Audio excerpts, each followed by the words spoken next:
खरं तर व्हिडिओ मोठा होतो म्हणून काही गोष्टींच्या मर्यादा येतात. विषय एवढा थोडक्यात आटोपण्यासारखा नाही. आपण जे आरोग्य मार्गावर आजपासून प्रवास सुरू करणार आहोत त्याचं पहिलं अक्षर आहे क. ते तुम्ही बसून करू शकता, झोपून करू शकता. फक्त पूर्ण समर्पित होऊन ते करायचं आहे, एकाग्र चित्ताने आणि अगदी रिलॅक्स मूडमध्ये. कुठलाही ताणतणाव तुमच्या शरीरावर नको. मग तुम्ही बसून करा किंवा झोपून करा. करायची पद्धत, एका श्वासात तुम्हाला जेवढ्या वेळेस ते अक्षर म्हणता येईल तेवढ्या वेळेस ते अक्षर तुम्ही म्हणायचं आहे. अगदी श्वास शेवटचा श्वासाचा थोडा भाग बाहेर जाईपर्यंत ते तुम्ही म्हणायचं आहे. उदाहरणार्थ क क क क क क क क क क क क क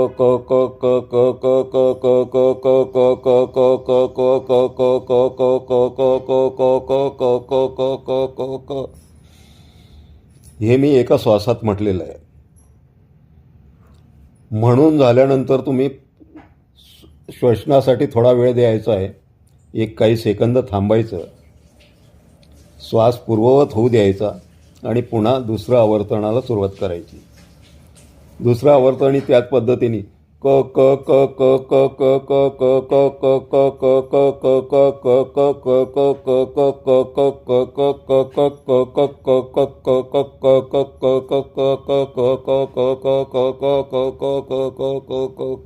क क. पुन्हा दीर्घ श्वास घ्यायचा आहे. श्वास नॉर्मल होऊ द्यायचा आहे आणि पुन्हा तिसऱ्या आवर्तनाला सुरुवात करायची.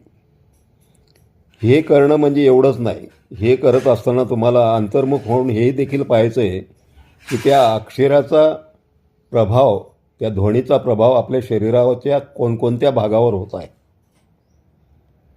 आता कचं जर म्हणाल तर कची सुरुवात तुम्ही केल्यानंतर आता अंतर्मुख होऊन तुम्हीच बघा की तुमच्या कुठल्या भागावर त्याचा परिणाम होत आहे. क क क क क क क क क क क क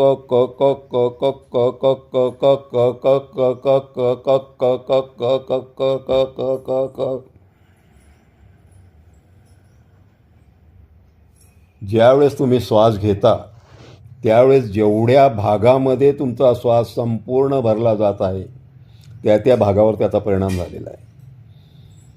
यातून तुम्हाला एक जाणवेल की ज्या ज्या ठिकाणी अडथळे आहेत त्या त्या ठिकाणी सुद्धा जेव्हा अंतर्मुख होऊन तुम्ही पाहतात तर तिथं ते जाणवतं. आणि याचे स्ट्रोक, अक्षराचे स्ट्रोक ज्यावेळेस त्या ठिकाणी पडतात त्यावेळेस तो अडथळा दूर व्हायला सुरुवात होते.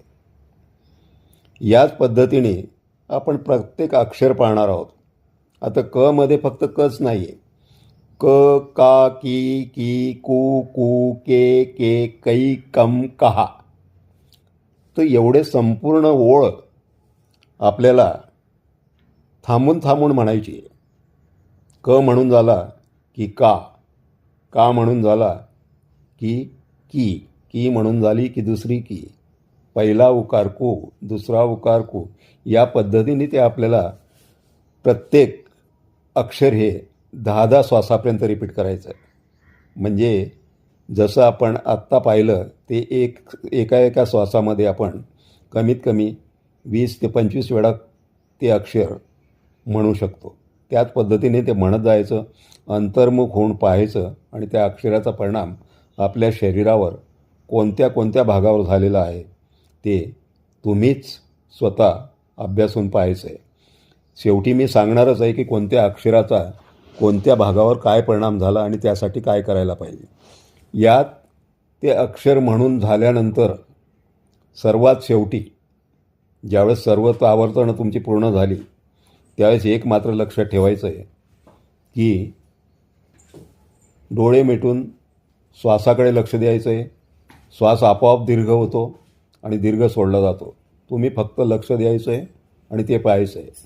जोपर्यंत तुमच्या अणुरेणूत तो श्वास पूर्ण भरत नाही तोपर्यंत ती क्रिया दीर्घ श्वसनाची चालूच राहते आणि त्याचा परिणाम साधारणतः 2 दिवसात तुमच्या चेहऱ्यावर आणि इतर क्रियांवर दिसायला लागेल. सर्वात आधी तुम्हाला जाणवेल तुमच्या तोंडाची चव बदललेली असेल. दुसरं तुम्हाला जाणवेल तुमचे मलमूत्र विसर्जन अगदी प्रॉपर पद्धतीने व्हायला सुरुवात होईल. आणि ही तर सुरुवात आहे.